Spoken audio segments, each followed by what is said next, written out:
Well, hey, gang, welcome to another episode of Rimshots with Sean, brought to you by Barstools and Bandtalk. My buddy Raquel out in the West Coast introduces me to yet another, we'll call them heavy hitter here. She just keeps bringing these guests to me. I keep interviewing them. It's great. We have the one, the only Mr. Paul Bento from, is it Skokie, Illinois? Yeah, I'm in Skokie now, formerly from Brooklyn, New York. Brooklyn, New York, Skokie via Brooklyn. So, as you can see in the background, Paul's got an absolutely slamming studio back there. Why don't you tell us what you've been up to, Paul? Raquel speaks very highly of you, and she doesn't tend to have me interview people unless she thinks a lot of them. So tell me what you've been up to. Okay, let's see. Living out in Chicago now for about 5 years through the pandemic. By whatever means, we knew we had to get out of New York. You know, it was one of those things. A lot of things musically in New York changed. Everything for a lot of people, not just me. You know, everything just went out the window. And it was a good change for us. We found a house where I could build the type of studio that I'm sort of used to working in. And I built all these small studios throughout the years because I'm always writing and producing. And ever since I was, at the younger days with 2 tape recorders. And it's been good. I'm starting to get myself known here. Pandemic really just screwed a lot of stuff up, for everybody, obviously. But now I spent that time getting this studio together. I had been accumulating a lot of gear for quite a few years. I worked with Joe Sear from Variety Recording Studios. He was my first mentor. Sandy Pearlman from Blue Oyster Cult The Clash. I was his new guitar player for a year. And these guys just really pushed a lot of ideology on me that I should be doing more production. I should be, working more with people, as well as an artist of my own right, a writer. And that's what's happening. I'm just, thankful to be in this space. This is a larger space than what I'm used to.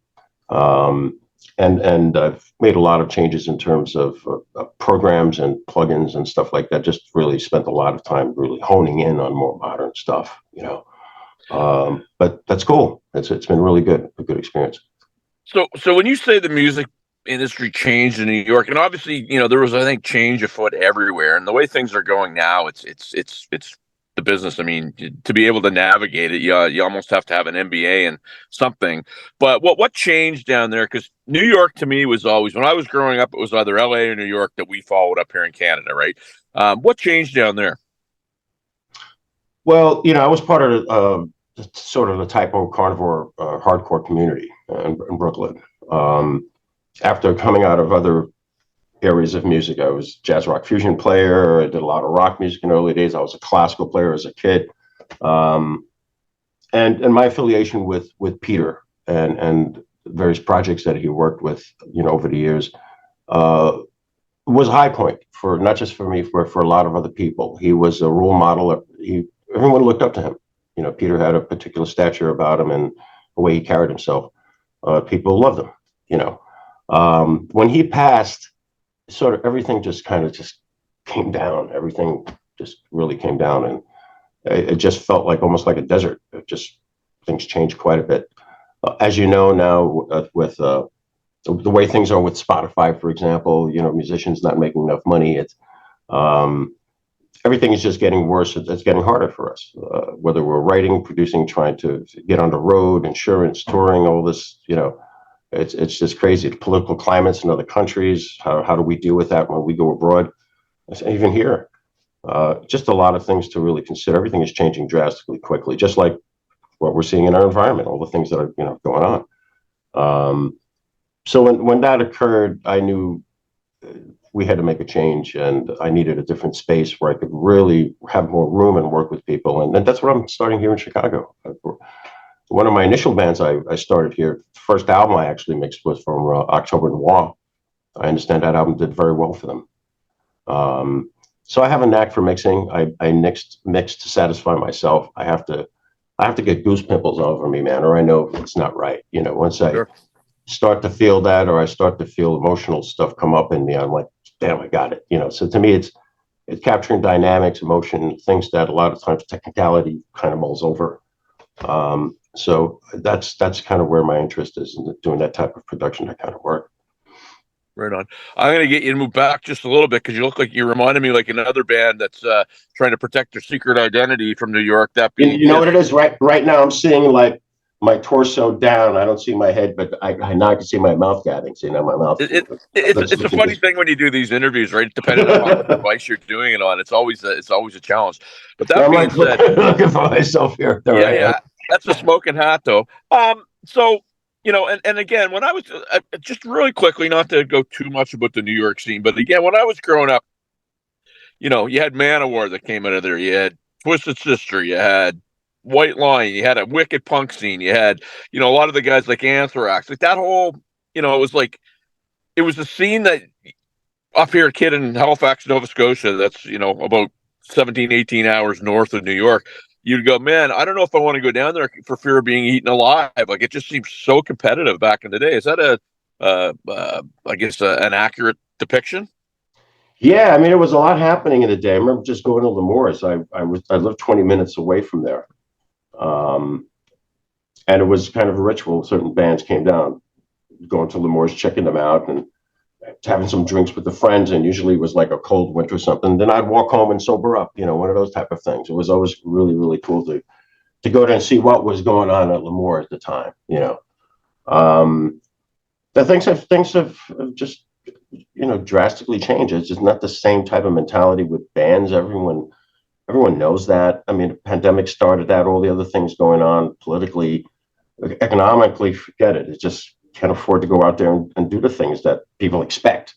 That only legend bands can do it, with bands that have all this budgeting and the crew and the means to do it. It's a whole different thing for us today. Um, it's not what it used to be, and we recognize that. A number of us did, and with the passing of some people along the way, everything just changed. Music today is different than what it was. There's so many channels of music. There's so many cable stations. There's so much of an inundation of music from this band, this band, this band. It's really hard to hone in and focus on just a few of these bigger bands that stood out in the day. It's not like that. Things are it's a totally different world now for everyone. Not just When musicians. everybody get to know the term pivot, it was like, okay, I've got to pivot. That was there's a couple buzz phrases that came out of the whole pandemic thing in 2020, right? You got to pivot. We're all in this together.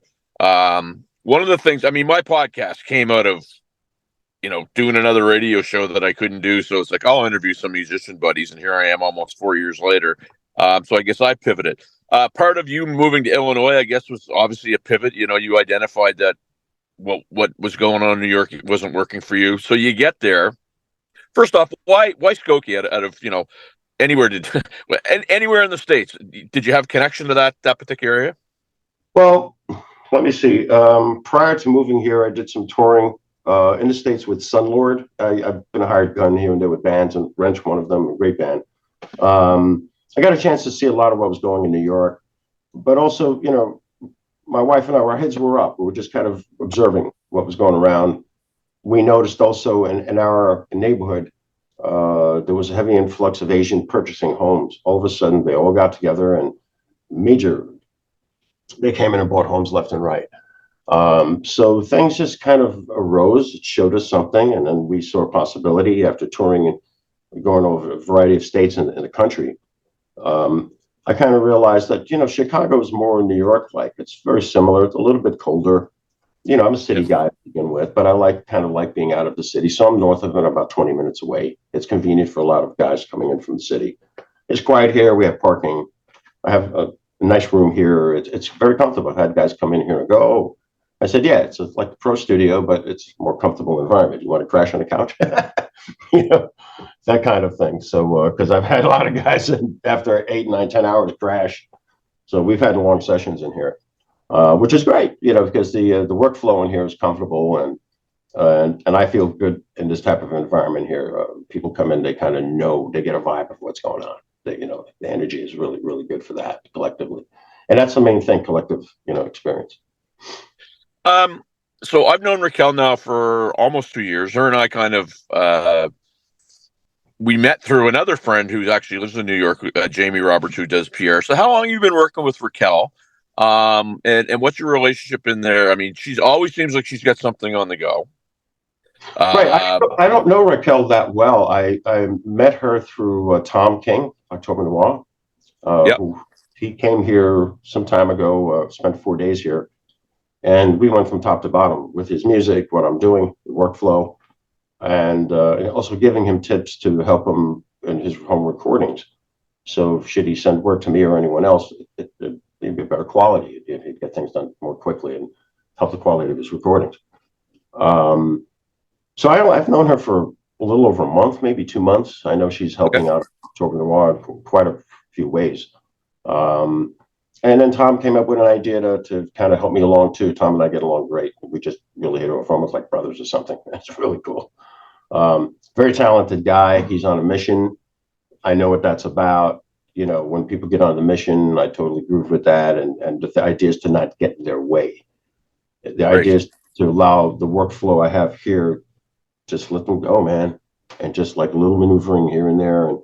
And that's what Tom's on his mission, man. It shows, and people who meet him see it. You know, that's an important thing that I find, that you see Well, that to someone, you know. And she absolutely. And I've she had came him up on my that she podcast. came up that way, and he said, well, maybe she can help you in other ways. And I said, let's see what she can do. She can help me, you know. But because you know, I'm kind of like under the cuff a lot of times. I'm not out there bragging or talking all this nonsense. I just keep quiet and carry a big stick, which is my studio. Um, when I do work, I get into my work. I don't want any bullshit. I want to keep away from politics, whatever. I just want to work with the artists, get who they are, and have them feel good about themselves. And then all of a sudden, when we're all the hyper at the end, that hyper focus, we know we've gotten something. So for me, it's just getting an artist to that point, as well as myself. When I'm not working with other people, I'm working on my own. I've released 3 EPs this year. Once I got the studio stabilized, the work started to flow. I'm working on a fourth one now, changing the style a little bit because I work in many different styles of music. That's the other thing too. You know, I have a background, classical background. I was a classical player. I was the youngest guy in the orchestra for some years. As a That's trumpet awesome. player, I moved on to guitar. My mom was an opera singer. My dad was a pro soccer player from Europe. My brother, a Vietnam sniper, known. So it's been an eclectic family, and I've had my own little maneuverability in it, I guess you could say, you know. That's very cool. And I've had Tom and the gang on the podcast, and to your point, I instantly got the drive. I mean, I got it right away within probably the first minute and a half of the conversation that regardless of what's going to happen, he's going to win, or he's gonna go down trying. So that type of, I guess, vibe's infectious, and a self belief is infectious. So I get why you would have wanted to work with them because I think their tunes are very cool. I think what they do is very cool. But that vibe again, especially after what we went through 3 years ago, for somebody to come out and actually have it when everybody else, I don't say everybody else, but a lot of people maybe don't have that. I think it's also uh, for oneself is a very good thing too. Would you agree with that? You know, I think sometimes when some people are able to see windows of opportunities, and I know with Tom, when we sat here at that point in time, he was more so green compared to where he is now. And we just sat down and talked about a lot of things that I've experienced, you know, over the years in the business, good and bad. You know, there's a lot of people jerking you around, and you can expect that. The sin in business, I call it, right in the middle of the word business is the word sin. And some sucker is going to come around and capitalize that shit, you know? So I'm always telling people, watch out for that. Watch out for this. If you can think of it, they thought of it already. Um, be there, be a brutal gentleman. That was the big thing in Carnivore when Pete and I got together. Pete wanted to restart Carnivore. This was early 2000s. And we got together, he and I, and figured out how to, he said, I always wanted to get a project together with you. And Typo wasn't the project for me to be in, obviously, at that time. So, but as a sideman, it worked, you know, for what he wanted. Sitar work, guitar work, all these weird type of solo things. But it was challenging is what it was. That's what music is. It should be challenging. You got to get out of your comfort zone. And that's what I try to do here too, by doing a lot of different styles. But I mix with what I hear and what I feel. So I kind of combine those two things, who the artist, what they're about, and try to send them somewhere euphoric, so to speak. And this happened with Tom when I mixed his album. I mixed it completely different from the other stuff he had been mixing and working on. And he told me later on that particular album almost got him a deal. Well, The thing is to really bring the emotion out, bring the clarity out. I'm working with a different program these days, Samplitude. It's real clear, man. You can hear everything in that, and that's awesome. So I like that clarity where I could add my own crayons or my own color as I go along, you know. But, you know, just getting back, things have changed. They are changing more so. I'm hoping for more physical attributes for making money. Vinyl, for example. I love the sound of vinyl. I have a nice turntable because I knew back then that's coming back up. And people today are more sophisticated than they were years ago. Money's going around differently. You can buy an outstanding turntable today for under $500-600. It's not like it was back then. You had to spend all this money in this turntable Dual, Garage, or whatever it was. You know, things are different today in the technology, allowing you to get a lot more quality. And I've had people say, "Man, listen to the vinyl." I go, "Yeah, it's amazing." You know, things like that, physical aspects, because Spotify is not helping us, obviously. People get on Spotify, don't look to make money, man. It's not about money at all. The other folks up there are making a fortune on it. The thing is about us getting our music out. So long as we're able to get our music heard, friends, family, the public, whoever around the world. I put out an EP. There was an acoustic EP, and it was in a week's time, it was played in like 75 countries. So Yeah. that was cool. Did I make a dime from it? No. Maybe I made 5 cents, you know, not a dime.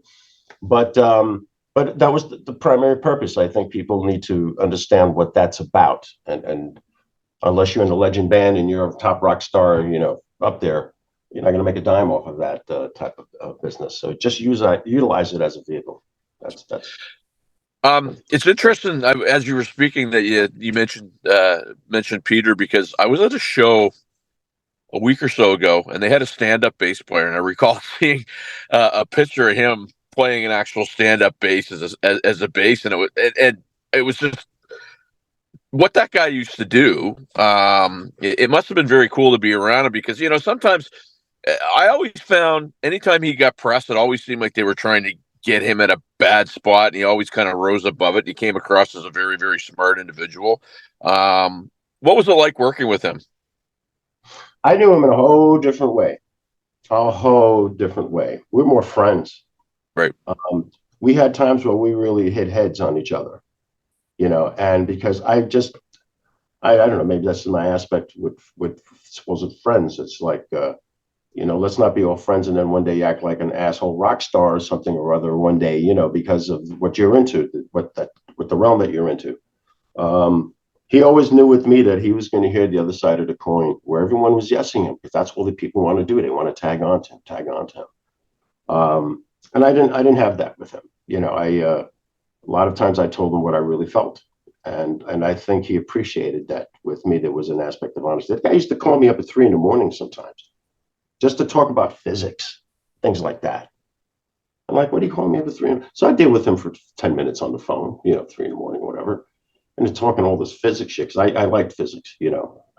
And then I hear him turning a page and said, "You got a book in front of you, sucker. Busted." So, you know, we had that kind of relationship that we were friends.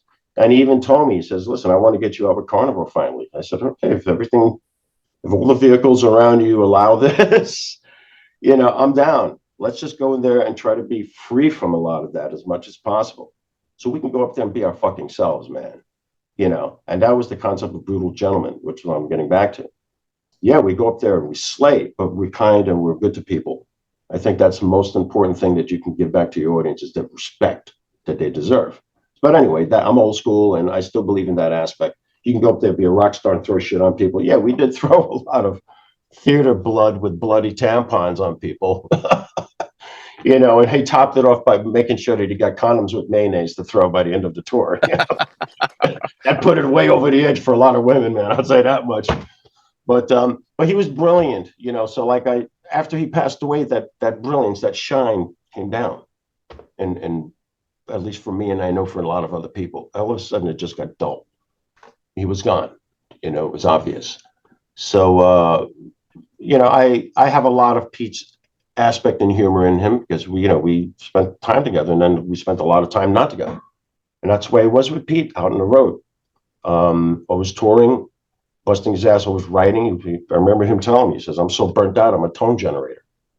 And I said, well, you better get the generator up and going. You have another album to go, you know. And he dealt with it, you know. But by the time Carnivore came up and all that, he was tired. I could see he was, you know, he was tired. His body was starting to give out on him.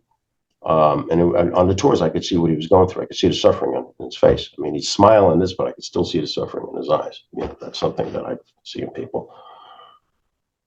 So I want to thank you, Paul, for your patience, man. Because I mean, we had a little bit of a challenge getting this going, be it bad cellular or whatever. But are you kidding me? I thought I screwed up, man. I'm always the one that screws up. It's like, oh, no. The guy screwed up. never, my friend, never. My viewers, and I can have, you know, depending upon who's there, I can have anywhere from, you know, 10 viewers to 200,000, depending upon who's tuning in. Where do my folks find out about what you're up to, your studio, what's going on? Well, right now, until the webpage gets up, you can check me out on Facebook, Instagram. I'm pretty much, you know, available on those formats. Those are the primary ones I'm dealing with right now. I spend a lot of time here in the studio. I mean, just writing and working on things. I'm the only guy working here, pretty much. I have a potential assistant for next year coming up from Florida, depending upon what projects come about. But, you know, little by little, it's taken off, and I just want to make sure that the foundations of what's happening here are right. So this comes in, that comes in, whatever, I'm able to deal with it honestly and straight up, and just make people happy that they hear themselves in a particular light, and that they may feel good about that. Well, is this going to last 5 years? It's going to last 10 years. I have recordings that I've done 20 years ago right here, and I go, oh shit, still got that feel. Okay. So I know so long as I keep that aspect continuous, you know, going, and that's kind of how I'd like to leave projects or walk away from them, everything will be cool. You know, I just feel confident about that. And the whole idea is just to get the right people in here that feel good about, you know, themselves. I'm going to have a good rate in the place. It's going to be comfortable for people. It'll be worthwhile, you know. And that's mainly it. I really do appreciate you having me on your podcast and what you guys are doing for me. For, you know, thanks to Raquel and you, Sean, for you know, spending your time. The screw ups with Zoom, that happens all the time, man. You kidding me? Oh yeah. I give lessons on Skype and Zoom, and it happens all the time. It does. Yeah. And you know, the thing is my favorite thing about doing these podcasts is getting to meet new people, right? Because I started interviewing some of my friends, but through the course of almost 4 years, I've met so many people that I never even knew existed that are doing so many cool things that are right under my nose, and that's the best part. And certainly, you know, meeting you is another one of those folks. And you know, I'm going to go do a deep dive into see what you've been up to because, like I say, just by the way you talk, by the way you conduct yourself, what I'm seeing in the background there, I can tell that you're. You know, you're a total pro, and I want to thank you for doing this. And B, I can't wait to see what you have coming up next. No, that's cool. Yeah, it's going to be some surprises. Everyone, you know, that knows me from heavy metal, and I put this acoustic stuff out, and they're like, "Yo, what happened?" And I said, "I don't know, but it was good," you know. And music is music, and every now and then you got to step back from the whole roar of everything. So I decided to just put out this acoustic stuff. Taught myself ukulele and mandolin. Just got into the head to sounds, put an ass-kicking mic in front of an ass-kicking instrument with some good playing in a nice booth. And I started to hear this back and I go, you know, dude, I am going to write on this for a while because it sounds good. And to me, that's what music is about. It gives you this good feeling. And when you walk away feeling better than you normally would. And that's what I think. That's what when music really is about. Fantastic. Paul Bento, thanks so much for doing this, sir. Got it, bro. Thank you so much, Sean. And if you need anything, bro, you have my number. Just give me a call, okay? Seriously. Will. Bye for now. All right, man. Take care. Bye-bye.